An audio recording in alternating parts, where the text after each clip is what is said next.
Elon Musk spent a record-breaking $290 million in the 2024 election, by his own admission fearing prosecution under a Democratic administration if Trump failed to take office. Fuck, dude.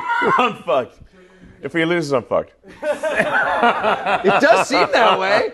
Not only was Elon at risk, but so was Trump. Already convicted of 34 felonies, had he not returned to the presidency, his sentencing would have almost certainly gone very differently. But sentencing a man who could simply use his newly won presidential powers to pardon himself is next to impossible, meaning by securing power, both Trump and Elon also secured their freedom. So what does $290 million get you these days? Aside from staying out of prison, Elon's political spending bought him unprecedented power as the head of the newly created Department of Government Efficiency. One of his first moves, purging organizations that stood in his way. First on his list was the Federal Aviation Administration, or FAA, where Musk fired Administrator Michael Whitaker, the same official who had accused SpaceX of unsafe operations. Meanwhile, the White House froze hiring for new air traffic controllers and sent threatening letters to existing staff, leading to resignations despite warnings of increased airline incidents. Almost on cue, we've now seen more airplane crashes in 2 weeks than we have in past decades. Let's break it down.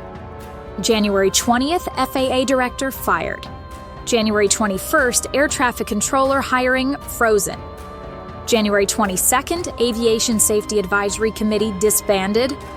January 28th, buyout/retirement demand sent to employees. January 29th, first U.S. mid-air collision in 16 years. While some may cheer government downsizing, the consequences have already proven to be deadly. Elon's purge, of course, didn't stop with the FAA.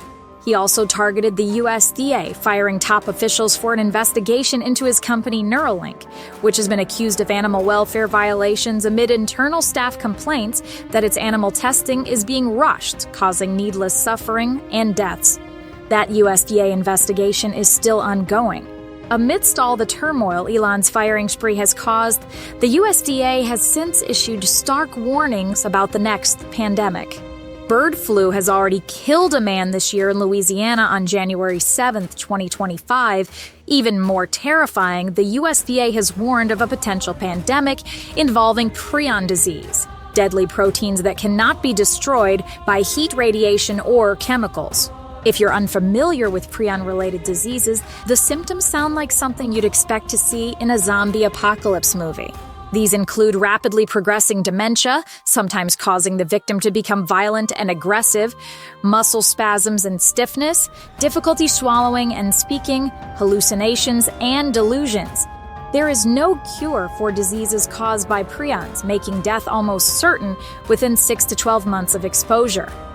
While some argue that agencies like the USDA need reform, Musk's reckless break-it-and-see-what-happens approach to management now places our food supply at risk at the worst possible time.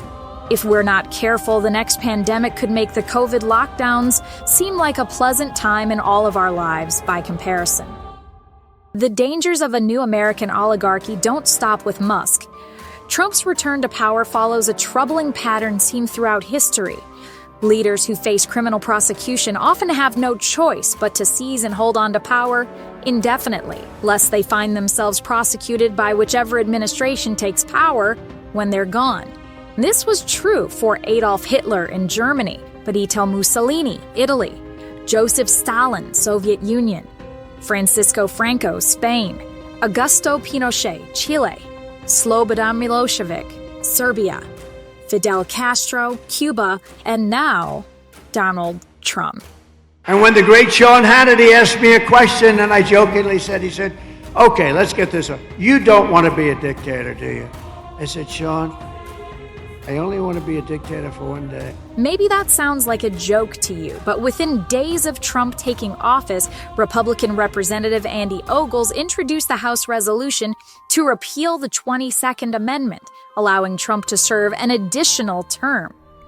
Love or hate the idea, we have to admit that's exactly what a dictator would do. Is Elon Musk dismantling critical institutions to serve his own interests? Has he cemented his place in a new American oligarchy?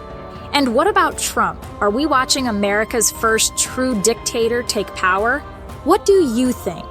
Let us know in the comments.